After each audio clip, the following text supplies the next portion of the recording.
Hello दोस्तों, welcome back to the new video. तो आज की इस वीडियो में मैं बताने वाला हूँ कुछ ऐसे कोर्स जो शायद आपके बहुत काम के हैं। जो लोग यहाँ पे बैचलर या मास्टर्स करने आ रहे हैं, ऐसे कोर्स जिनकी यहाँ पे बहुत ज़्यादा डिमांड है और जो यहाँ पे पीआर के लिए सबसे बेस्ट कोर्सेज हैं, वो मैं आज आपको बताने वाला हूँ। तो चलो शुरू करते हैं।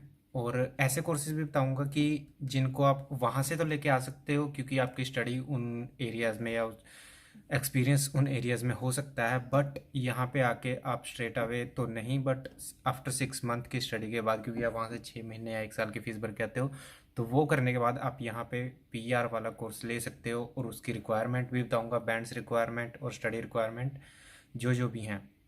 तो सबसे पहले बात करता हूँ कि जो साइंस के बच्चे हैं, ठीक है। साइंस के बच्चे मैं आपको प्रेफर करूँगा, मोस्टली आईटी लेते हैं, ठीक है।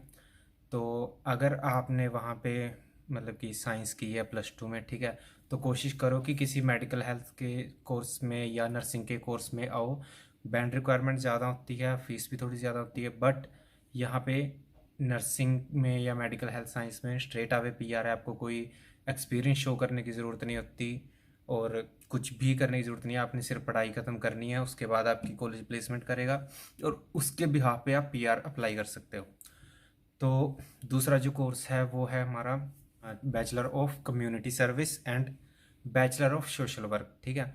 तो इसमें क्या होता है, इसमें लॉ के रिगार्डिंग या कुछ मतलब कि ऐसे नॉन प्रॉफिट ऑर्गेनाइजेशन के अंदर जो काम होते हैं, ठीक है, ऐसे काम जो मतलब कि सोसाइटी से रिलेटेड हैं, ठीक है। तो इनको ऐसे बंदे बहुत चाहिए, बहुत शॉर्टेज है। और इनका भी इन्होंने यही कर रखा है कि अगर कोई इस कोर्स को कंप्लीट करता है तो हम उसको भी स्ट्रेट अवे पीआर देंगे। कोई उसको एक्सपीरियंस या कुछ भी घंटे शो करने की ज़रूरत नहीं होती।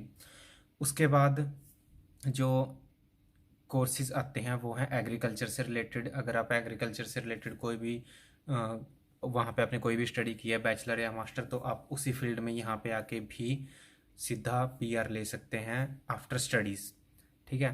तो ये 3-4 कोर्सेज बैचलर और मास्टर दोनों हैं, कम्युनिटी सर्विस, सोशल वर्क और एग्रीकल्चर और नर्सिंग।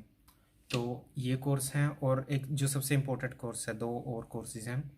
एक है बैचलर ऑफ टीचिंग और मास्टर ऑफ टीचिंग, ठीक है।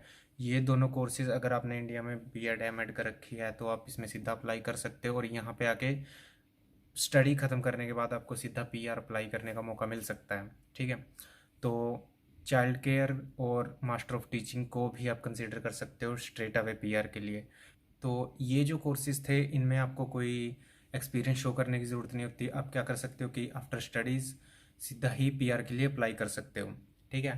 तो अब वो कोर्सेज बताता हूँ जो शायद आप वहाँ से तो ले सकते हो क्योंकि आपकी प्रीवियस स्टडी उसमें हो सकती है, बट यहाँ आके आपको चेंज कर लेना चाहिए अब। और एक चीज़ मैं और बता दूँ, जो भी कोर्सेज अभी मैंने बताए हैं, ठीक है, जो भी मास्टर और बैचलर के जो भी कोर्सेज हैं जो पीआर के अंदर हैं और मतलब जिनमें पीआर आसान है, ठीक है, तो इन कोर्सेज में बैंड की रिक्वायरमेंट काफ़ी अच्छी है। तो मतलब कि कोशिश करना, जोर लगा दो अपना, 7 ईच लेके आओ, ठीक है। 7 ईच की रिक्वायरमेंट है इन कोर्सेज के अंदर। बैचलर में थोड़ी कम हो सकती है, बट आप रिस्क मत लो क्योंकि आगे बढ़ भी सकती है। तो 7 ईच तो मैक्सिमम है, मिनिमम है कि इससे नीचे आप ना जाओ, ठीक है। तो 7 ईच लेके रखना। दूसरी जो कोर्सेज, दो कोर्सेज हैं जो मतलब बच्चे ज़्यादातर आते हैं, वो है मास्टर ऑफ या बैचलर ऑफ आईटी या फिर मास्टर ऑफ प्रोफेशनल अकाउंटिंग या एमबीए, ठीक है। तो इन कोर्सेज में क्या होता है कि आपको स्टडी तो मिल जाती है, ठीक है, उसके भी यहाँ पे टीआर भी मिल जाती है। बट अगर आप उस एरिया में काम नहीं करते, क्योंकि एज ए स्टूडेंट आपको अकाउंटिंग की या आईटी की जो मिलना बहुत ज़्यादा मुश्किल होता है, ठीक है। तो उसके बाद आपको टीआर पे भी कोई अगर प्लेसमेंट ना हुई तो भी आपका रिस्क है। तो इसके लिए क्या है कि इसमें अगर आप पीआर अप्लाई करते हो तो आपको एक्सपीरियंस शो करना होता है, ठीक है, 2 से 3 साल का, वो भी ऑस्ट्रेलियन कंपनी में, वो भी टैक्स के ऊपर, ठीक है। तो एक चीज़ तो ये होगी। दूसरा, इसकी जो कट ऑफ है, ठीक है, जितने भी मैंने पहले कोर्स बताए हैं उनकी जो कट ऑफ है वो है 65 से लेके 80, मैक्सिमम 90, ठीक है, उसके ऊपर नहीं है। बट आईटी और अकाउंटिंग में जो कट ऑफ है वो 110 पे भी चली जाती है, क्योंकि बहुत से लोग ऐसे बैठे हैं जो अकाउंटिंग करके बैठे और उन्होंने पीआर की फाइलें लगाई हुई हैं 1-1 साल, 2-2 साल से भी, ठीक है। तो ये दो कोर्सेज़ हैं जो मतलब कि आप अवॉइड तो नहीं, बट अगर आपका इंटरेस्ट है तो आप ज़रूर करो। मैं ये रिकमेंड नहीं करूँगा कि आप अपना वो चेंज कर दो, बट अगर आपको यहाँ पे आके पीआर चाहिए तो आप इन कोर्सेज़ में भी आ सकते हो, या यहाँ पे आके भी इन कोर्सेज़ को चेंज कर सकते हो। फ़ीस ज़्यादा होएगी, ठीक है, घर पे में भी आप ना भेज पाओ, शायद फीस ही निकले, बट ये है कि 3 से 4 साल के अंदर अंदर आप पीआर हो सकते हो आराम से ऑस्ट्रेलिया के अंदर, इन कोर्सेज़ को लेके स्टडी करते हो उनमें, और आगे अगर आप इन्हीं के अंदर काम करते हो। तो ये थी आज की इन्फॉर्मेशन, होप सो आपको पसंद आई होगी। अगर आपका कोई भी क्वेश्चन है तो आप पूछ सकते हो मुझसे, ठीक है। तो तब तक के लिए गुड बाय, और अपनी फ़ाइल का अच्छे से इवैल्यूएशन करो, ठीक है, और उसको लॉन्च करो एम्बेसी में।